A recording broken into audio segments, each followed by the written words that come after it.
Welcome back after the break. You are watching Salam Pakistan और हम अपने शो के जो लास्ट सेगमेंट है उस पे आ चुके हैं। हम बात करेंगे लिटरेचर की और किस तरीके से जो उर्दू है वो कितनी इम्पॉर्टेंट है और उर्दू पोइट्री के हवाले से। बिल्कुल ऐसा ही है। और जो हमारे साथ इस वक्त गेस्ट मौजूद हैं, अगर उनके तारुफ की बात की जाए तो वो किसी तारुफ के मोहताज तो नहीं हैं, लेकिन उन्हें पाकिस्तान और पाकिस्तान से बाहर दुनिया में एक बड़ा नाम जाना जाता है। अगर हम उर्दू अदब की बात करते हैं, उनकी 25 से ज़ायद किताबें हैं जो शाया हो चुकी हैं, और उसके साथ ही साथ अगर बात की जाए तो 50 मुख्तलिफ़ ज़ुबानों में इनकी किताबों के तराजुम भी हो चुके हैं। मुख्तलिफ़ अवार्ड्स पाकिस्तान में और दुनिया भर से ये इनके एजाज़ में आ चुके हैं। लेकिन उसके साथ ही साथ अगर इनकी बात की जाए ख़ुसूसी तौर पर, तो इन्होंने हथियारों और जंगों के ख़िलाफ़ भी किताबें लिखी हैं ताकि अमन व अमान किसी भी मुल्क में कायम रहे। हम बात कर रहे हैं डॉक्टर जवाज़ जाफ़री की। अस्सलाम वालेकुम and welcome to the show. अस्सलाम वालेकुम। एंड डॉक्टर जवाज़, जब मैं स्टार्ट ही इसी चीज़ से लेना चाहूँगी कि कितना ज़रूरी है, जिस तरीके से आपने उर्दू के पोइट हो के आपकी इंटरनेशनली मतलब 50+ लैंग्वेजेस जो हैं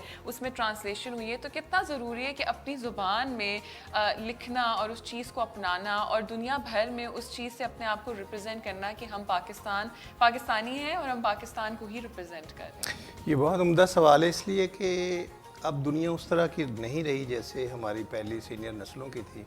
हमारी सीनियर नस्ल लिखती थी और ज़्यादा से ज़्यादा वो अपनी ज़बान में शाया कर देती थी। मगर जिस दुनिया में हम रहते हैं, अब ना सिर्फ दुनिया बहुत करीब आ गई, हथेली पे आ गई है, और वो जो शायर आपस में समझते थे कि मेरा मुकाबला इनसे है या इनसे है, वो बात भी ख़त्म हो गई है।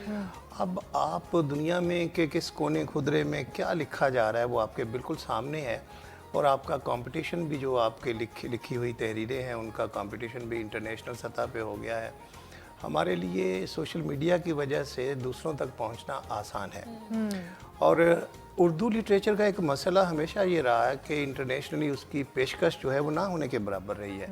हमारे यहाँ ज़्यादा से ज़्यादा गालिब के या फैज़ के या मीर के कुछ तराजुम आपको मिलते हैं, वो भी टोटल तराजुम नहीं है, उनमें से मुंतखब हिस्से जो हैं कोई ना कोई कर देता है।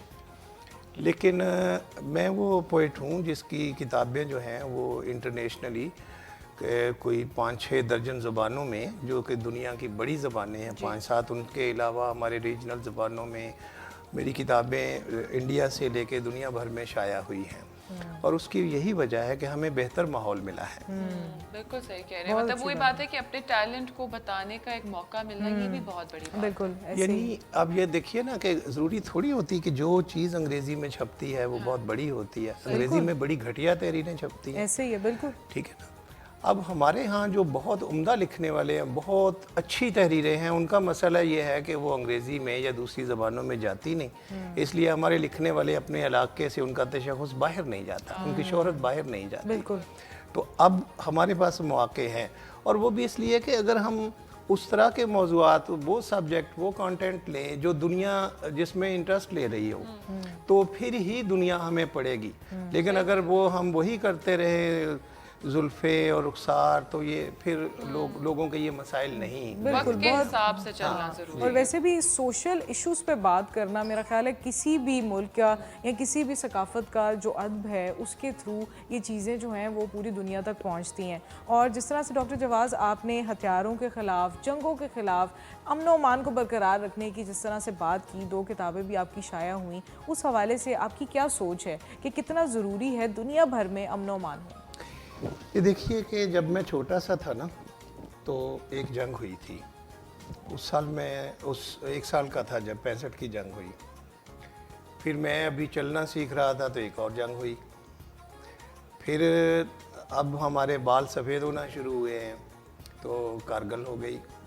और फिर हमारे इर्द गिर्द देखिए कि अफ़गान वॉर है जिसके असरात बराह रास्त हमें फिर अभी चंद बरस पहले वो जंग हमारी गली कूचों में आ गई थी। अभी अगर हम लाहौर की सड़कों पे निकलें या इस्लामाबाद या कराची, जिस तरह से कंक्रीट के ब्लॉक लगे हुए हैं स्कूलों के सामने, कॉलेजेस के सामने, तो उससे पता चलता है कि ये अमन व अमान नहीं है माशरे में, एक जंग ज़दा माशरा है। ऐसी सोसाइटी जो मुसलसल जंग को फेस कर रही है। चुनांचे ये जंग हमारा वजूदी तजुर्बा है। हमारे लिखने पढ़ने वाले अगर जंग पे, हथियारों पे नहीं लिखते और दूसरे मौज़ूआत पे लिखते हैं, तो इसका मतलब वो सबसे बड़ी रियलिटी की तरफ पीठ कर रहे हैं। बिल्कुल। अच्छा, मैंने चूँकि महसूस किया कि इस सोसाइटी में किस तरह से हम इतने बड़े मौजू को छोड़ के, इतना बड़ा कंटेंट छोड़ के हम इधर उधर की बातें जब करते हैं तो इसका मतलब हम सच्ची तहरीरें नहीं लिख रहे, सच्चा अदब तख्लीक नहीं कर रहे।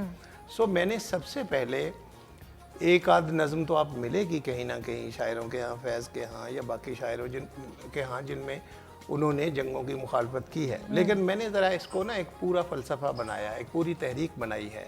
मैंने इस रीजन में मैं पहली आवाज़ हूँ जिसने इस रीजन से में जंग के ख़िलाफ़ बात की है, हथियारों के ख़िलाफ़ बात की है, अमन के लिए बात की है, मोहब्बत के लिए, इंटरनेशनल हारमनी के लिए। अच्छा, जितनी हम जंगों पे पैसा खर्च कर रहे हैं, हथियारों पे पैसा खर्च कर रहे हैं, ये हमारा गौरी आ रहा है और ये फलाना आ रहा है और गजनवी आ रहा है, तो इनकी बजाय ये जो चीज़ें हैं, दूसरी तरफ देखें ज़िंदगी, लोग भूखे हैं, लोग ख़ुदकुशियाँ कर रहे हैं, लोगों के पास तालीम नहीं, बच्चे पढ़ने की उम्र में, देखिए जो इस्लामाबाद में वो वाक़या हुआ छोटी बच्ची का, वो जज साहब की बीवी ने जो मारा है उस बच्ची को, तो अगर हम ये आवाज़ें नहीं उठाएंगे, इस तरह के इश्यूज़ को नहीं एड्रेस करेंगे, तो इसका मतलब क्या है कि अगर हम हथियार नहीं बनाएं, सुलह सफाई से रहें, सारी दुनिया भी तो रह रही है सुलह से, हम भी अपने ताल्लुकात नॉर्मलाइज कर लें, तो वो पैसा फिर हमारी तरफ आएगा। फिर ये बच्चियां घरों में काम नहीं करेंगी, फिर ये जो स्कूल टाइम में वर्कशॉपों पे काम नहीं करेंगे बच्चे, पानी बसों में नहीं बेचेंगे, ठीक है ना, ईंटें नहीं बनाएंगे भट्टों पे, तो फिर ज़रा हमारा तर्ज़ ज़िंदगी, मयार ज़िंदगी बेहतर हो जाएगा।